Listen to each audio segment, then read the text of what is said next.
Hi everyone, welcome to RetailME TV studio. I'm Zahabia. I'm joined with Amar, the founder of Lavash. Hi Amar, how are you? Hi Zabia, it's amazing to be here. Thank you for the invite. Amar, take me through Lavash as a concept and take me through what your journey has been like so far. Awesome. I've been asked that question a lot of times, and each time I'm like, wow, that happened. We started Lavash a year ago, and it has been ups and downs, and it's been beautiful. I've done a lot of restaurants all over the place. I've done a lot of restaurants back home as well. Dubai has been special to me because it's been a cultural experience as well. I was the new kid in the town, unlike you maybe. You've been here all your life. Yeah. For me, it was a cultural shock. All those, not just falafel, but the cuisine, the culture, the people, so much happening. Lavash, when we started, it was a diner bistro. And we have grown into something which is a lot bigger than that. Why? Because a restaurant or any project is a sum of its parts. And in our case, we got a very strong culinary heavy team. We have 35 people, 35 strong chef members. And why I say Dubai's challenges are the reason why Lavash is Lavash is because we have embarked on something called Dine Around the World now, we called it. And the reason we were able to create something like that, and I keep on iterating the fact that this was only possible in Dubai, is that it was only possible in Dubai. Why? Because we've got chefs from the Philippines, we've got chefs from Sri Lanka, we've got chefs from Nepal, we've got chefs from Morocco, we've got Tunisian chefs around us, and this entire team creates these amazing dishes, and we are able to bring the entire world's breakfast table to you.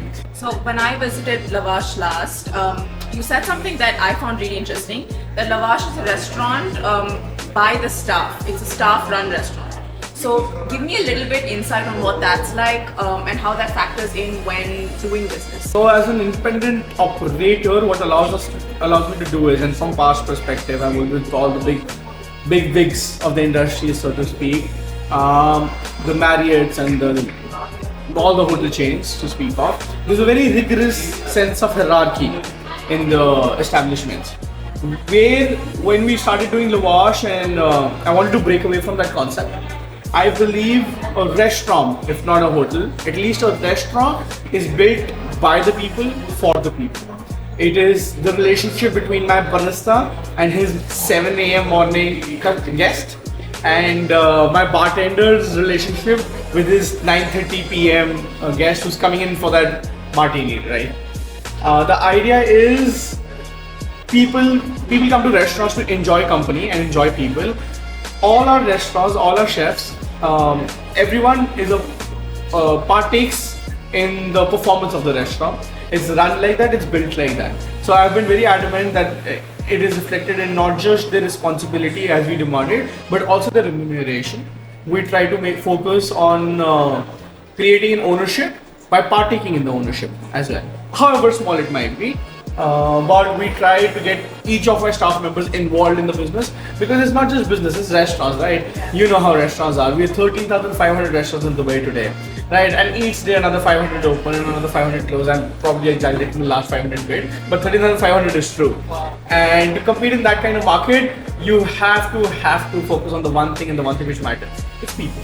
And that's super evidently seen. I mean, again, frequenting my visit last time, it was nothing short of, I mean, hospitality is the right word for it. I mean, we kept getting fed and fed and fed. It's like, you know, when you go to a really close relative's house and they're constantly saying, no, try this also, try this also, try this also. Correct. So it's kind of giving you an all-rounded experience, and I'm sure that's obviously what drives the business. So I want to know a little bit from you, any personal belief or philosophy that you know, you always have kind of humming in the back of your mind and that drives your business approach? I wish I could take credit for it, but it's not mine, so I'll copy it. It's from Will Gudaria. He runs 11 Madison Park, that's the best restaurant in the world. And he keeps saying or keeps quoting this thing called unreasonable hospitality, which to me is the entire sum of how Indian hospitality is. Like you rightly said, have another bite, have another bite, have another bite. He also focuses on something similar, not about the amount of bites you can have at the restaurant, but being unreasonably hospitable to your guests. What's been the most rewarding part of your journey so far? Being here. That's the right answer, but what's the Wrong. I'm kidding. There's no right, wrong answer. It's the But I'll take community, it. my friend. It's definitely the community. It's the people you keep meeting and you keep seeing the return faces. I think I have retention rate. The big McDonald's and all of these people will like kill for. Awesome. Thank you so much for being a part of this. This was super insightful. And I mean, I've said this before also. Amar is so easy to talk to. It's so much fun having a conversation with you all the Likewise time. for sure. That's what I was looking for. Of course.